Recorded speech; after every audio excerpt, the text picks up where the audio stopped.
मी धाराशिव जिल्ह्याच्या बाबतीत आपल्याला सांगू शकेन. आपल्याकडनं सप्टेंबरच्या नुकसानीची यादी जी आहे ती साधारण 13 ऑक्टोबरला पाठवण्यात आली आपल्या डिव्हिजनल कमिशनरांकडे.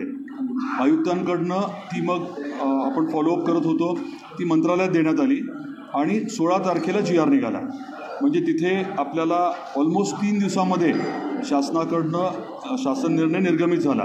आणि निधी उपलब्ध करून देण्याच्या बाबतीमध्ये मला आपल्याला आवर्जून सांगायचं आहे की गेल्या सोमवारी पहिली यादी आणि निधी जो आहे तो उपलब्ध करून देण्यात आला होता गेल्या सोमवारी. आणि नंतर मग 2 दिवस सुट्ट्या होत्या. तुम्ही जर खातेदारांना विचारलं, शेतकरी बांधवांना विचारलं तर पहिले पैसे जे आहेत ते 21 तारखेला जमा व्हायला सुरुवात झाली. आता संख्या किती आहे तर आपल्या जिल्ह्यामध्ये जवळजवळ 6 लाख खातेदार आहेत आणि त्यांना साधारण 550 कोटी रुपये ही रक्कम या कालावधीमध्ये येणं अपेक्षित आहे. प्रक्रियेला थोडासा वेळ लागतो आहे कारण मध्ये बँकांच्या सुट्ट्याही होत्या.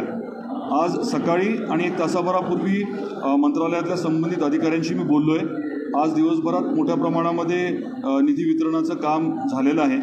याच्यातली कार्यपद्धती अशी असते की तहसीलदार ज्या शेतकऱ्यांची पूर्ण माहिती उपलब्ध झाली आहे ते अपलोड करतात आणि मग जिल्हाधिकारी त्याला फायनल ओके देऊन मंत्रालयात ती यादी जाते आणि तिथनं मग बँकेकडे ती यादी जाते. त्यामुळे माझी अपेक्षा आहे की या आठवड्यामध्ये मोठ्या प्रमाणात निधी जो आहे तो धाराशिवमधल्या आणि महाराष्ट्रातल्या शेतकऱ्यांच्या खात्यावरती उपलब्ध होईल. पुढचा टप्पा जो आहे, आत्ता जो निधी मिळाला आहे आपल्याला तो 2 हेक्टरपर्यंत 8,500 प्रमाणे मिळालेला आहे. पुढच्या टप्प्यामध्ये जे 10,000 आहेत आपल्याला अधिकचे 10,000 द्यायचा जो निर्णय झाला ते जवळजवळ 400 कोटी रुपये आपल्या जिल्ह्याला अधिकचे मिळणार आहेत. आणि जी 2 हेक्टर ते 3 हेक्टरचा क्षेत्राचा विषय ती कदाचित यादी आज उपलब्ध, त्याचा GR 2 हेक्टर ते 3 हेक्टरचा शासन निर्णय आज किंवा उद्यापर्यंत निर्गमित होईल. त्याचे अधिकचे पैसे आपल्याला मिळणार आहेत. त्यामुळे मुख्यमंत्री आदरणीय देवेंद्रजी फडणवीस साहेबांनी जो शब्द दिला होता की 8,500च्या वर 10,000 आम्ही देऊ, ते निश्चितपणे मिळणार आहेत. 2 हेक्टरचं 3 हेक्टर ते म्हटले ते देखील होणार आहे. आणि वास्तविक पाहता दिवाळीच्या आदल्या दिवशी 21 तारखेलाच शेतकऱ्यांच्या खात्यावरती पैसे उपलब्ध व्हायला सुरुवात झाली होती.